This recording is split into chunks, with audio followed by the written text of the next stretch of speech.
Hello friends, welcome back to my channel Vaishu కుట్టి vlogs. అందరూ ఎలా ఉన్నారండి? బాగున్నారా? మేమైతే బాగున్నామండి. ఈరోజు రెసిపీ వచ్చేసి ఎగ్ మసాలా కర్రీ అండి.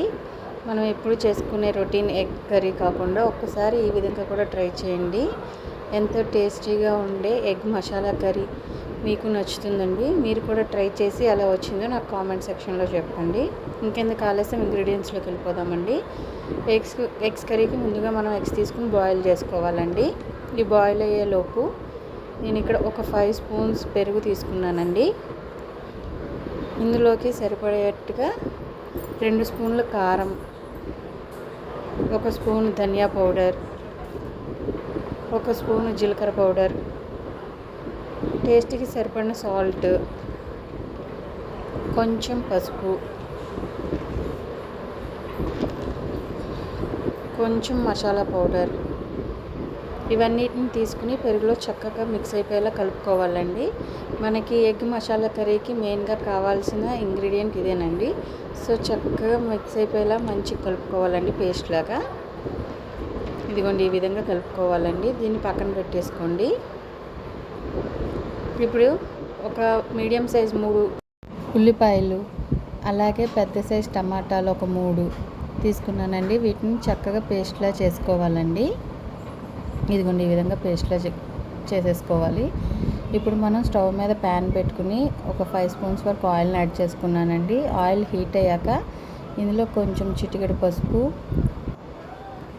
ఒక 1/2 స్పూన్ సాల్ట్, అలాగే కొంచెం కారం వేయాలండి. ఆల్రెడీ మనం బాయిల్ చేసుకున్న ఎగ్స్ని పీల్ తీసేసి దాన్ని సైడ్స్ కొంచెం ఘాట్లు పెట్టుకుని ఆయిల్ హీట్ అయ్యాక ఈ ఆయిల్లో వేసేసుకోవాలండి.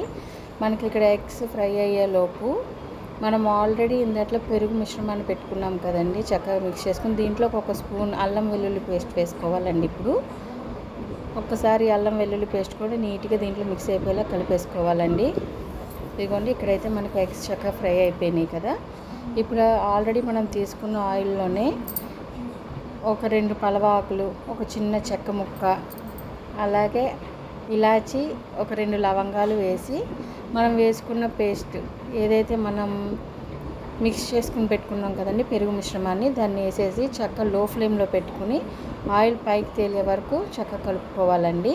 ఇదిగోండి, ఈ విధంగా ఆయిల్ పైకి వచ్చే వరకు ఉడకనివ్వాలి, ఫ్రై అవ్వనివ్వాలండి. లో ఫ్లేమ్లో పెట్టుకుని మనం అడ్జస్ట్మెంట్ చేసుకుంటూ ఈ మిశ్రమం మొత్తం దగ్గర అయ్యేలా చూసుకోవాలి. ఆ తర్వాత మనం ఆనియన్ టమాటా పేస్ట్ చేసుకున్నాం కదండి, దాన్ని కూడా ఇందులో వేసేసుకుని ఇది కూడా చక్కగా దాని పచ్చివాసన పోయే వరకు కలుపుకోవాలండి, ఏగనివ్వాలి. పచ్చివాసన పోయే వరకు చక్కగా ఏగనివ్వాలి. ఇది కూడా లో ఫ్లేమ్లో పెట్టుకుని మంటని చక్కగా ఏగనివ్వాలండి.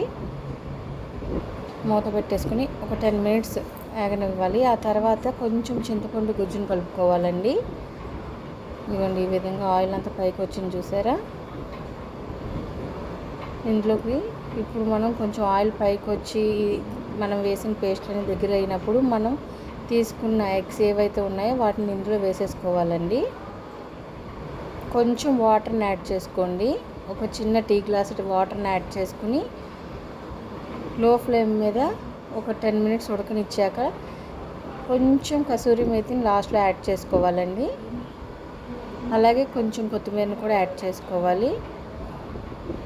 ఇదిగోండి, చూసారా, మనకి ఎంతో టేస్టీగా ఎమ్మీగా ఉండే ఎగ్ మసాలా కర్రీ అయితే రెడీ అయిపోయిందండి. అంతే ఫ్రెండ్స్, ఎవరైనా నా ఛానల్ని ఫస్ట్ టైం కనుక చూస్తున్నట్లయితే ప్లీజ్ సబ్స్క్రైబ్ చేసుకోండి, లైక్ చేయండి, షేర్ చేయండి. Thank you friends, bye.